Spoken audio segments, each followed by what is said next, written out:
ეს შიომღვიმელის ხსენების დღე თარიღთან დაკავშირებით წირვა პატრიარქმა შიომ მესამემ სწორედ შიომღვიმის მონასტერში აღავლინა. შეკრებილ მრევლს მან ქადაგებით მიმართა, პატრიარქი შიომ მესამე სწორედ შიომღვიმის მონასტერში აღიკვეცა ბერად. ძალიან ბევრს ავიწყდება ეს, რომ ღმერთი აქვს, იესო ქრისტე აქვს, გზაც, ჭეშმარიტებაც და სიცოცხლეც. და ფიქრობენ, რომ ღვთის გარეშე მარტო ჩვენი გონებით მხოლოდ მეცნიერებაზე დაყრდნობით, მეცნიერება აუცილებელია, ცოდნაც აუცილებელია, ამის გარეშეც არ შეიძლება.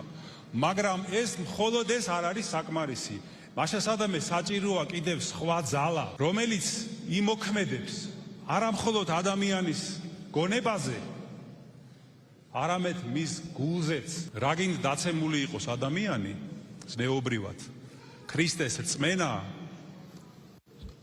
შეუძლია მასში ეს ნაპერწკალი გააღვივოს სულიერების, ზნეობრიობის და დააყენოს ადამიანი გადარჩენის გზაზე. მადლობთ უფალს, რომ ჩვენი ერი მრავალი საუკუნის განმავლობაში ცდილობდა აი ამ გზით სიარულს, მიუხედავად მრავალი დაცემისა თუ სირთულისა, ყოველთვის ქართველი ხალხი იყო ერთგული აი ამ გზის ჭეშმარიტების და ცხოვრების და იმიტომაც ვართ დღემდე აი მოსულის მოგვიტყვანა უფალმა. კიდევ ერთხელ გილოცავ დღევანდელ დღეს შეგეწიოთ წმინდა ნიკოლოზ მიროლუკის მთავარეპისკოპოსი, ღირსი მამა შიომღვიმელი და მოგცეს მადლი, რომ ჩვენმა ხალხმა და ერმა კვლავ ვიაროთ უფლის ამ გზით.